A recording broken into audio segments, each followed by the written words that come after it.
साहित्यिक असतो, होत नाही. जितक्या स्वाभाविकपणे केळीला घड येतो तितक्याच स्वाभाविकपणे त्याच्याकडून लेखन होतं. जमिनीचं कवच फोडून वर उसळून येणाऱ्या केळीच्या रसरशीत कोंभातच घडाचं आश्वासन असतं. असा तो मुळातच असला म्हणजे आजूबाजूच्या वातावरणाचा त्याला लाभ मिळतो. वाघाला नखाचा जसा परवाना काढावा लागत नाही, तसाच लेखकालाही लेखनाचा परवाना काढावा लागत.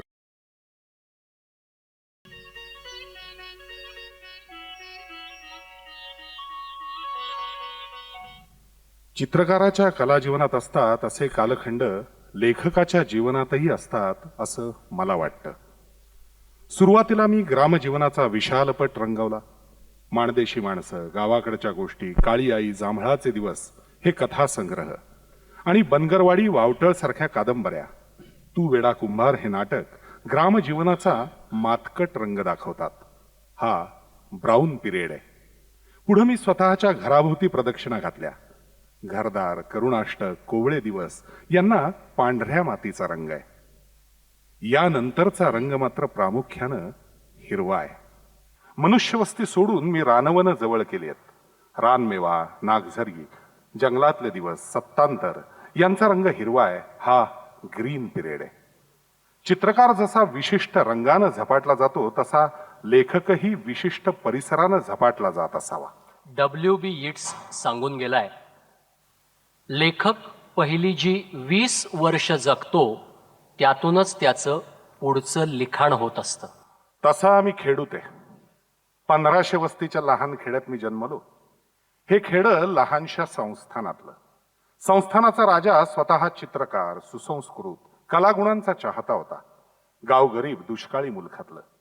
जीवनाच्या झगड्यात टिकून राहण्यासाठी जे उपजत शहाणपण लागतं, वाट्याला आलेल्या दुःखाचा बिनबुवाट स्वीकार करण्याची वृत्ती लागते, ती गावकऱ्यांपाशी होती. जीवनात तग धरून राहण्यासाठी थोडासा वेडेपणाही आवश्यक असतो, तोही त्यांच्या वागण्यात होता. देवाला कोंबडं देणं, आजारी माणसाला डागणं यासारख्या गोष्टी ते करत असत. मी ब्राह्मण कुटुंबात जन्मलो. घरात शेती होती, पण वडील शेतकरी नव्हते. संस्थानात कारकून होते. गावात ब्राह्मण, आळी वगैरे जातवार आळ्या नव्हत्या. माझे सवंगडी सगळ्या जमातीतले होते. त्यांच्याकडून मी नाना विद्या शिकलो. शिकारीचे धडे मी रामोशी जातीच्या पोरांबरोबर हिंडून गिरवले. बेंद्राच्या दुसऱ्या दिवशी सामुदायिक शिकारीला जायची पद्धत होती. 10-15 हजार वर्षापूर्वी आपण सारे शिकारीच होतो, ही आठवण जागी ठेवण्यासाठी बहुतेक ती असेल. गावात लहान शेतकऱ्यांची, शेतमजुरांची वस्ती. गाव यलमार लोकांचं. गावात पिठाची गिरणी, वीज, बस, रेल्वे अशा सोयी नव्हत्या. घरोघरी आडाचं पाणी शेंदून वर काढत. वस्तू खरीदण्यासाठी पैसेच पाहिजेत असं नव्हतं. जातपात, स्पृश्यास्पृश्य यांच्यात दरी होतीच, पण ती भयान रुंदीची नव्हती. एकमेकांना धरून राहिलं तरच जागी राहू, नाहीतर वाहून जाऊ ही जाणीव होती. सुगीच्या दिवसात भटके लोक येत. दरवेशी, डोंबारी, काशी कापडे, बाळसंतोष, नंदीवाले, वासुदेव, गोसावी, बहुरूपी, पोतराज, गोंधळी, माकडवाले, बेलदार असे अनेक लोक येत. कुणाला मागतकरी म्हणून, कुणाला कामकरी म्हणून गावकरी काही ना काही देकार देत. या वयात कुटुंबात मला माया मिळाली.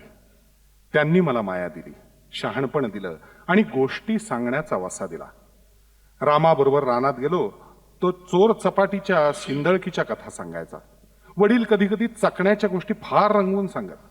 देवळात चाललेल्या हरिविजय, रामविजय यासारख्या पोथ्या, कीर्तनं, पोवाडे, रात्री पाहिलेले तमाशे यातून मी कथन कसं कळत नकळत उचललं. किन्हई नावाच्या औंध संस्थानातल्या गावी आम्ही प्रतिनिधींच्या राजवाड्यामध्ये राहत होतो. एका बाजूला आम्हाला जागा मिळालेली होती. तिथं मी त्यांच्या दिवाणखान्यामध्ये फार भव्य अशी पोर्ट्रेट्स पाहिली. ती राजघराण्यातल्या थोर मोठ्या लोकांची होती. त्यामुळं भरजरी पोशाख, आडव्या घेतलेल्या तलवारी, गळ्या घातल्या मोठ्या मोठ्या माळा, कुंडलं वगैरे हे सगळं पाहून मला असं वाटायचं की आपल्याला जर पुढं काही करायचं असेल तर आपण असं चित्र करायला शिकलं पाहिजे. पण मला त्या काळामध्ये काही शक्य झालं नाही की रंग, ब्रशेस, शिक्षण हे सगळं मला त्यावेळेला मिळालं नाही. म्हणून मग मी विचारपूर्वक असं ठरवलं की काळी शाई आणि आपलं टाक याच्यानं काढता येतील एवढी चित्र मी काढी. म्हणून मी हळूहळू ते शिकलो आणि शब्दांच्याकडे वळलो, शब्दातून शब्दचित्र काढली. म्हणून पहिलं माणदेशी माणसं हे शब्दचित्रांचं पुस्तक आहे. काकाला बिटा हे नाव कसं पडलं असावं? वास्तविक आई वडिलांनी नाव ठेवताना दामोदर असं 4 चौघांसारखं नाव ठेवलं होतं. काका भावंडात सगळ्यात धाकटा म्हणून कदाचित त्याला बिट्टा म्हणत असावे आणि ह्या बिट्टाचंच पुढं बिटा झालं असावं. संस्थानिक कारभारातल्या अनेक चमत्कारांप्रमाणे काकाला पोलिसात नोकरी मिळाली हाही एक चमत्कारच होता. अन्यथा पोलीस होण्यासारखं या माणसापाशी काहीही नव्हतं. ना दणकट अंगलट, ना दमदार आवाज, ना उग्र चेहरा. मिळण्यासारख्या मऊ माणसाला पोलिसात नोकरी मिळाली ती मिळाली आहे, पण 20 वर्षात हे कोणाच्या लक्षातही आलं नाही. एखाद्या तपासणी अंमलदाराच्या ध्यानात ही गोष्ट येईल. मग काकांच्या समोर उभा राहून त्यांना खालीवर निहाळत तो म्हणे, काय रे, नाव काय तुझं? दामोदर बळवंत कुलकर्णी साहेब. तब्येत अशी का रे तुझी? नुकताच मोठ्या आजारातून उठलोय साहेब.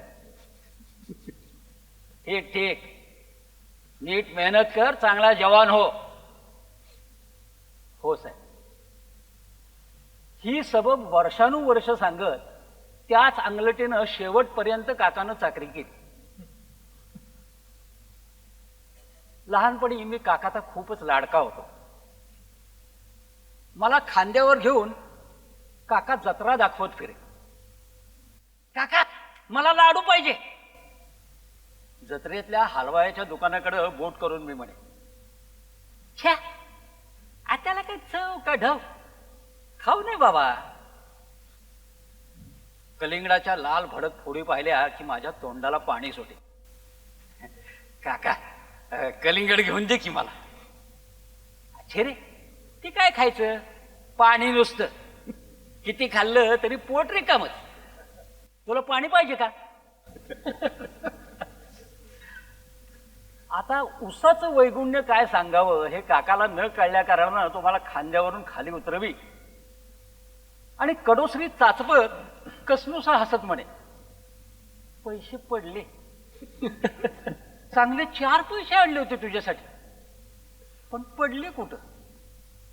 पण हे बघ, मला नोकरी लागू दे, तुला चांगला गाडीभर ऊस आणि पाठीभर कलिंगड घेऊन दे. काकाला नोकरी लागली, पण नेमकं त्याच वेळेला बदलीमुळं आम्ही कुंडल गावी आलो. आता किती कलिंगड आणि ऊस खायला मिळाला असता या विचारानं मी कष्टी होतो. पण पुढं मी सगळं विसरलो. सुख दुःख चटकन विसरावीत असंच वय होतं ते. नोकरीच्या काळात एका अरुंद बोळात न्हाव्याच्या एका घरात काका भाड्यानं राहत असत. न्हाव्याचं हे घर भुताटकीचं म्हणून गावात गाजलेलं होतं. अशा या घरात काका तर थाटून होता. हातानं पण एखाद्या गृहिणीसारखं आरवून सुरवून लख्ख ठेवलेलं असायचं. 2 वर्ष गेली.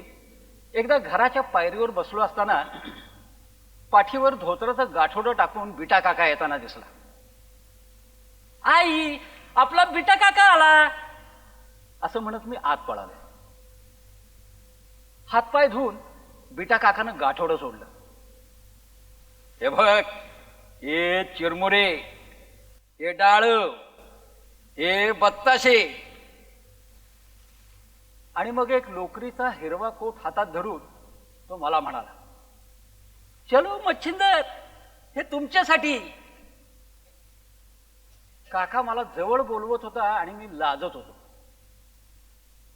व्यंक्या, एका लहानपणी खांद्यावर वाहून होऊन घट्ट पडली की रे, आणि आता जवळ यायला लाजतो. काकाने दिलेला तो कोट घालून मी आईला आणि काकांना नमस्कार केला. पुढं तोकडा झाला, फाटला, तरी बरेच दिवस मी तो कोट वापरत होतो. काकांनी दिलेली ही मायेची ऊब पुढं जन्मभर मला पुरली होती. रात्री झोपताना काका मला म्हणाले, लेका जरा पायावर पाय दे की, फार दुखतात. का हो भाऊजी? आईने विचारलं. आता नोकरी लागल्यापासून चालायची सवय सुटली वहिनी. म्हणजे आटपाडी ते कुंडल हे 60-65 मैलांचं अंतर आपल्या लाडक्या पुतण्याला कोट देण्यासाठी आणि एक वार त्याला पाहण्यासाठी काका पायी तुडवून आला होता. 4 दिवस राहून तसाच नोकरीवर रुजू होण्यासाठी तो पायी परत गेला. आज हे सगळं आठवलं की स्वतःची स्वतःला शरम वाटते. 100-125 मैलाचं अंतर माझ्या पुतण्यासाठी मी आज तुडवीन का?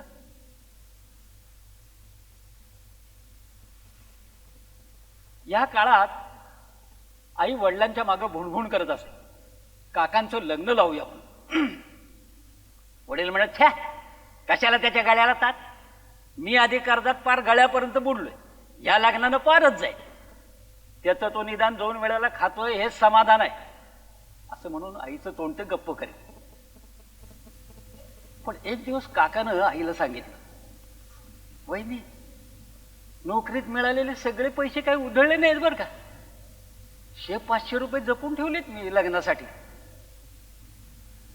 मग मात्र आईनं वडिलांच्या मागे धोशाच लावला आणि सातारकडच्या एका चांगल्या घरातल्या मुलीशी काकांचं लग्न झालं. नाव्याच्या त्या घरानं गृहिणीच्या बांगड्यांचा किणकिणाट पहिल्यांदाच ऐकला. काकांच्या मागचा स्वयंपाक सुटला आणि ते हसरे झाले. पण काही माणसं फक्त दुःख भोगण्यासाठी जन्माला आलेली असतात. नव्या संसाराची नवलाई संपली आणि काकू आजारी झाले. महिने अंथरुणावर पडून राहू लागले.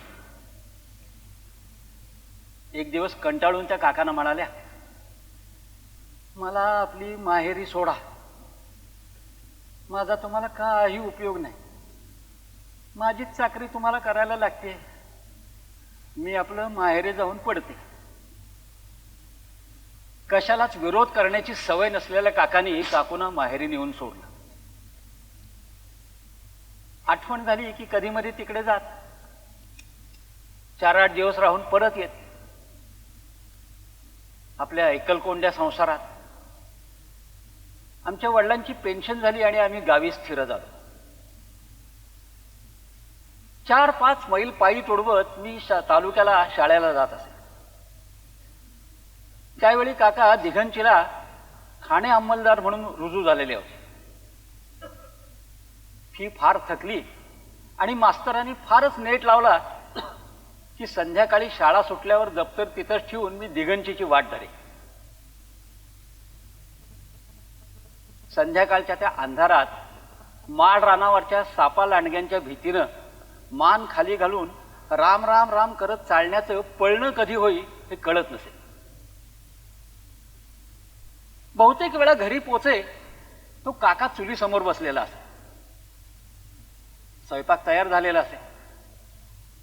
चुलीतल्या लाकडावर पाण्याचा शिपकारा मारत तो मला विचारे, व्यंक्या लेका कसा आलास रे? आलो काका चालत एकटाच, पळत आलेला दिसतोयस, भीती वाटली होय रे? चेटी पिटी ओली केली नाहीस ना? खू खू खू असत काका मला विचारे. जेवण झाल्यावर घोंगड्यावर पडल्यावर मी काकांना म्हणे, काका फीला पैसे द्या की. देऊ की, तिथे पैशाला काय कमी. सकाळी उठल्यावर चांगलं पंचपात्र भरून चहा मला ते पाहिजे. वर विचारे, त्यांच्या गोड झालाय ना? उत्तम चहा म्हणजे गोड चहा ही कल्पना काकांच्या डोक्यात ठाम बसलेली होती. मग कडोसरीचा बंदा रुपया माझ्या समोर टाकत म्हणत, हा घे, फी भर आणि राहिलेल्याचे भेंडबत्ता शेखा. सर्व्हिस मोटरच्या ड्रायव्हरला ठाणे अंमलदाराच्या रोबाबात सांगितलं आमचा पुतणी आहे. आणि मग त्या फुकट प्रवासाच्या रोबाबात मी शाळेला परत जाईन. गांधी वधानंतरच्या जाळपोळीत काकांचा सगळा संसार जळाला. अगदीच निराधार झाल्यामुळं ते गावी येऊन राहिले. आईला म्हणाले, वहिनी आता कसं होणार हो? कशाला काळजी करताय भाऊजी? अहो आत्तापर्यंत दिवस गेले तसे पुढेही जातील. आणि आम्ही आहोत ना. तुम्ही उपाशी राहिला तर आमच्या गळ्याखाली घास उतरेल का? ह्या काळात एक चांगली गोष्ट घडली होती. काकांना मुलगा झाला. 2 वर्षापासून आजारपण सुटलेल्या काकूंचं बाळणपण पुण्यातच झालेलं होतं. आमचा गडी 8 पाऊंडाचा आहे. बापू मोठा झाला ना की काळजी मिटली, गाडीनं पैसे मिळवले. अशा या बापूच्या खोड्या आणि वय दोन्ही वाढत होत. कुलकर्ण्याच्या या पोरानं गावालाही लढा लावला होता. आणि एक दिवस अचानक काका बापूला घेऊन पुण्याला माझ्याकडे आले. बापूला बघून मला धक्काच बसला. लिव्हर वाढलेली स्पष्ट कळत होती. पोट फुगलं होतं. हातापायांच्या काड्या झाल्या होत्या. बघवत नव्हतं त्याच्याकडं. पुण्याला काही चांगला औषधोपचार होईल म्हणून काका त्याला इकडे घेऊन आले होते. इथल्या औषधाचा काही उपयोग झाला. ते केविलवाणे दिसणारं पोट थोडं सुधारलं. आणि मग इथं राहून काय करायचं असं म्हणून बापूला घेऊन काका गावाला परत गेले. जानेवारीत मी गावाकडे गेलो त्या दिवशी आई म्हणाली, काकांच्या पोराचं फारच आहे रे आज. चला चला चला, कुलकर्ण्याचं पोर गेलं तर चला. गेलं? पोर गेलं? नवसा सायासानी झालेला बापू गेला. काकांच्या घरी जाण्याचं धाडस माझ्या अंगी नव्हतं. 1-2 तासांनी मनाचा धोंडा करून मी ओढ्यावर गेलो. गावकरी जमले होते. म्हणत होते, काय देवाची तरी करणी हा. 4 दिवस माया लावून पोर न्यायचं होतं तर जन्माला तरी कशाला घातलं. पाटील काकाला समजावत होते, अरे बाबा नशिबाची भोग असतात हे, कुणाला चुकलेत. आणि दुःखाच्या जड शीळ ओझ्याखाली काका वाकून बापूच्या प्रेतासमोर बसला होता. आणखी वाकला असता तर मोडला असता. इतका वाकू.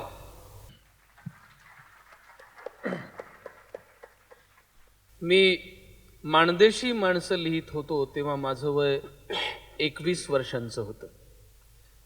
या माणसांचं दिसणं, वागणं, चालणं, बोलणं हे माझ्या इतक्या माहितीचं होतं की त्यापैकी कोणी अमक्या ठिकाणी गेलं तिथं तमुक घडलं तर काय म्हणेल, तो काय कृती करेल हे प्रत्यक्षात घडल्यासारखा मी सांगू शकायचो, लिहू शकायचो. आणि हे सगळं लिहू शकायचो याचा मला भरवसा होता. या माणसांची जगण्याची दुर्दम्य इच्छा, कुठल्याही परिस्थितीत पाय रोवून आला दिवस सुखदुःखांसह स्वीकारण्याची त्यांची उमेद, न्यायबुद्धी, चांगल्या वाईटाबद्दलचा वैयक्तिक विधिनिषेध यांचं दर्शन मला घडवायचं होतं. लिहिणं हा गंभीरपणे करण्याचा एक सांस्कृतिक व्यवहार आहे हे भान मला त्या वयातही होतं. चौथ्या किंवा 5व्या इयत्तेमध्ये रंगवतच होती. मला 18 मैलाचं काम मिळालं आणि ते औंध संस्थांची जे रस्त्याची देखभाल करणारे ग्रस्त होते त्यांनी मला विचारलं, का रे तू हे मैलाचा दोंड्यावर नंबर घालशील का? तर म्हणलं हो घालीत. मग तुला 18 मैलाचं काम आहे म्हणजे 36 रुपये त्याचे तुला मिळतील आणि तू ते कर म्हणून. मग ते घेतलं काम मी. मग माझ्याबरोबर रामा मैलकुली नावाचा एक माणूस यायचा. त्याच्यावर पुढे मानदेशी माणसामध्ये मी एक शब्दचित्र लिहिलं रामा मैलकुली नावाचं, आणि ते 18 मैलाचं काम करून मला 36 रुपये त्या काळात मिळवले. काय झालं? सर्व्हिस मोटारीतनं मी खाली उतरलो. गावात शेवटी वरण वाडा शोधायला मला काही वेळ लागला नाही. पण रामाचं घर नेमकं कोणतं? कुणाला तरी विचारायला पाहिजे होतं. या तिकडच्या एका खोपटात मी गेलो. तिथल्या म्हाताऱ्याला विचार, राम राम बाबा, रामा वारलाचं खोपट कोणतं? काय म्हणता सा? रामा कुणाचा खंडूचा का दोंडी म्हातारीचा? दादा वरद वाड्यात अनेक रामा असणार. ठीक आहे, तो मैल पुण्याचं काम करतो तो. मग असं बोला की काय अंमलदार आहे सा? कुठनं आठवडीकडनं आला सवय? त्यात कडे जावा बघा, ती बावडी दिसते का? तत नाही, त्याच्या अलीकडं शेवगा आहे ना, शेवगा तत आहे रामाचं घर. मी रामाच्या घरी चालायला लागलो. एक बोळ, त्या बोळातनं मी असा त्या शेवग्यापर्यंत पोहोचलो. एका दगडावर एक काळी शालबाई अशी पितळी घासत बसली होती. एक 4-5 वर्षाचं शेंबडत वर्ग हातात असं तुकडा घेऊन खात होता कसला तरी भाकरीचा असा. तरी माझ्याकडे बघितलं आणि आहे हे बघ कोण आलंय? या बाईने एकदम पदराचा बुडका केला आणि मला ठणकावून विचारलं, काय कोण पाहिजे तुम्हाला? कोण हवाय? रामा मैलपुरी इथंच राहतो ना? वय वय, आत्ताच तो मोटारीकडे गेलाय. अंमलदार येणार आहे. म्हणजे मी इथं आलो आणि तो गेला मोटारीपाशी. झाला गोंधळ. त्या बाईने हे सगळं ऐकल्यानंतर एकदम ती आश्चर्यचकित झाली. तिने आपल्या पोराला खासगी आवाजात सांगितलं, हे बाबा जा मामाला म्हणा अंमलदार आलाय. हे पोरग म्हणलं घाबरून, मी नाही जाणार जा. तोपर्यंत मला तिकडून रामा मैलपुरी असा तरा तरा तरा चालत येताना दिसला. तो आला, कपाळाला हात लावला आणि त्याने मला सांगितलं, महाराज राम राम. काय रामा तूच ना? व्हायची कारण मी स्त्रीने सांगितलं होतं म्हणून मोटारीकडे गेलो तुम्हाला आणाय. बर चला, आता दिवस वर आलाय, आपल्याला कामाला लागलं पाहिजे. चला वाईच भाकरी बांधून घेऊ. रामाने भाकरी बांधून घेतली. मी आणि तो चालू झालो. माझ्या हातात चांगल्या अशा 2 मोठ्या पिशव्या होत्या. मी अशा त्या उचलल्या. मी पुढे आणि तो माग. ते माझ्या हातातली पिशव्या बघून त्याला काही प्रशस्त वाटत. तो मला म्हणाला, यात शिवण्यासारखं काय आहे का? काय बाबा असं का म्हणतोस? तर नाही म्हणजे, अरे माझ्या ह्या हातात दशम्या आहे आणि ह्या हातात रंगाचा डाबा आहे. तेवढं ते फळाचं काढून घ्या आणि बाकी सगळं. हे शिवाशिव वगैरे काही मानत नाही. हे दोन्ही घे. चला रामा, लवकर आपल्याला निघायला पाहिजे. इतका विस्मयजनक पद्धतीने त्याने माझ्याकडे बघितलं, ओशाळला आणि मला म्हणाला, आम्ही कसं शिवावची? राम चल लवकर, आता आपल्याला काम आहे. चल. आम्ही असं चालू लागलो. त्यांनी मला सांगितलं, त्या फार मेटाकवाडीपर्यंत आपल्याला जायचंय बघ. म्हटलं चला लवकर चल. असं आम्ही चालता त्याने मला एकदम भानावर आणलं आणि मला सांगितलं, त्यो बघा त्यो महिलाचा धोंडा. मी कुंचला आणि रंग घेऊन खाली बसलो. तो बाकीचे दगड साधून खाली बसला. मला हा दगड रंगवायचा होता. मी रंगवायला सुरुवात केली. काम सुरुवात केलं आणि एकीकडे बोलणं पण आमचं सुरू झालं. रामा काय कसं काय चाललंय? बरं म्हणायचं. मग विवळतोस कशाला? नाही ना, आपलं इवळायला नको. नको इगळायला. देवाने दिलं तसंच राहायला पाहिजे.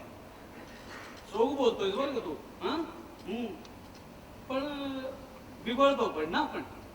ठीक आहे रामा, मला एवढंच सांगतो, तुझा पिढीच्या वळवकीचा धंदा सोडून तू ह्या कामात कसा?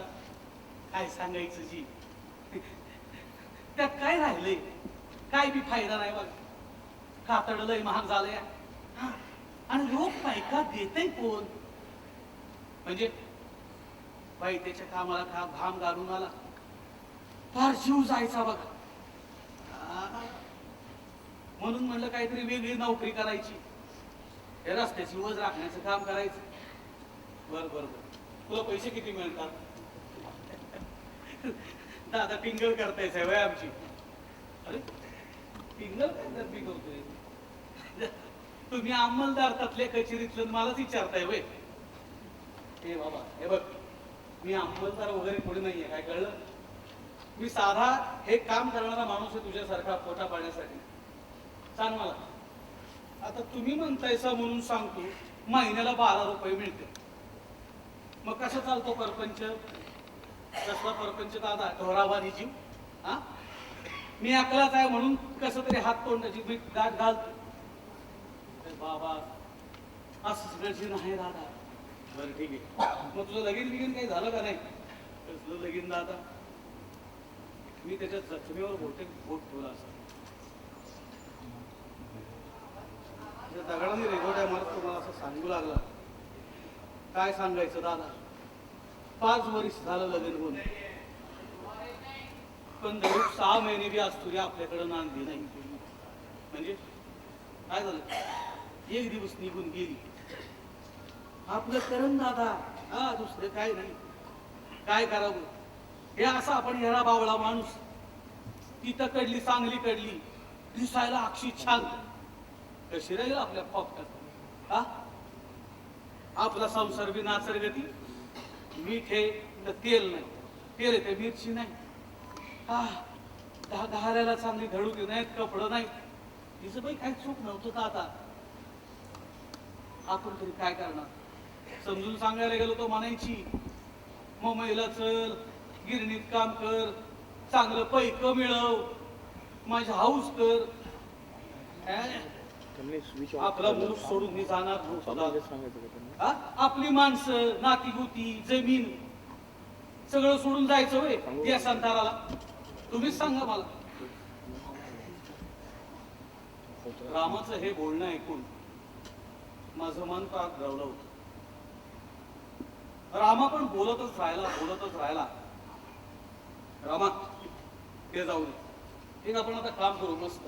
हे बघ विहीर दिसते ना तिथली, हा चला त्याच्या शेजारी सावली आहे बघ, आपण जेवायला जाऊ, जेवू विश्रांती घेऊ. हा चल. मी आणि रामा विहिरीपाशी गेलो, हातपाय धुवून धुतलं आणि मस्त डबा काढला. मी माझा डबा काढला, त्याने त्याची शिदोरी काढली. आम्ही लोक मस्त जेवायला बसलो. रामाच्या बहिणीनं जाड भंडाच्या अशा तांबड्या भाकऱ्या दिल्या आणि भाकरीच्या पोटामध्ये मस्त तांबड्या चटणीचा भुकटा होता. माझ्या आईनं 4 मौसूद चपात्या तुपात माखून दिलेल्या होत्या. हा, लसणीची चटणी, मस्त लोणचं. डबा उघडला आणि एकदम खबंग वास पसरला. काय रामराव, खायचं का नाही? नाही नाही ग. बघता रामाच्या दोन्ही भाकऱ्या संपल्या. रामा हे तू घे माझ्यात, घे. नाही ना ग दादा. अरे घे बाबा, अन्नाला नाही म्हणायचं नाही, घे. बघता त्यांनी माझ्यातली घेतलेली चपाती बांधून ठेवली. का बाबा, का बांधून ठेवलीस? नाही, आम्हाला असलं चांगलं तुला कधी खाया मिळतंय वय? हा, हे असेच 2 घास कधीतरी. आता समजू मला रामचंद्र पोरावरच आहे. काय झालं? काय सांगायचं दादा? त्याचा बाप खराचला तेव्हा माझी भन माझ्या गाड्यात पडून म्हणली, मला बी कुणी नाही, मी कुठं जाव? मी म्हणलं चल माझ्या घरी येऊन राहा. तेव्हापासून हे पोरग माझ्याकडे येईल. दादा मी त्याला शाळेत शिकवणार आहे, मी त्याला लय मोठा करणार. राम आता ठीक आहे, आपण असं करू, आपण आता जरा विश्रांती घेऊ. विचाराला दिल्या काय करायचं? पण पोरग करतं सवरतं भिल नवं तेव्हा आम्ही मस्त चांगलं राहू बघ. आम्हा ठीक आहे, जरा विश्रांती घेऊ. ते जाऊ दे. तुमचं वय किती? 20. माझं 28. मला 28. म्हणजे बघा, तुम्ही अंमलदार आणि आम्ही राहिलो दरिद्रीचे. ठीक आहे, असं दरिद्रीपणातच मसर वाटायला पाहिजे. हा विचार करतो, लई विचार करतो. मनात देवाला म्हणतो, का चांडाळा आम्हाला असं का बनवलं? वाईच पडूया का आपण दादा? बघता बघता रामाने पैरड काढली, मुंडाचं काढलं, बांधाच्या हिरवळीवर मस्त आळावा झाला, धुरू लागला. मी झाडाच्या खोडाला पाठीची आठण दिली, बसून राहिलो आणि पाहू लागलो की रामाचं हे गणित कसं सुटत.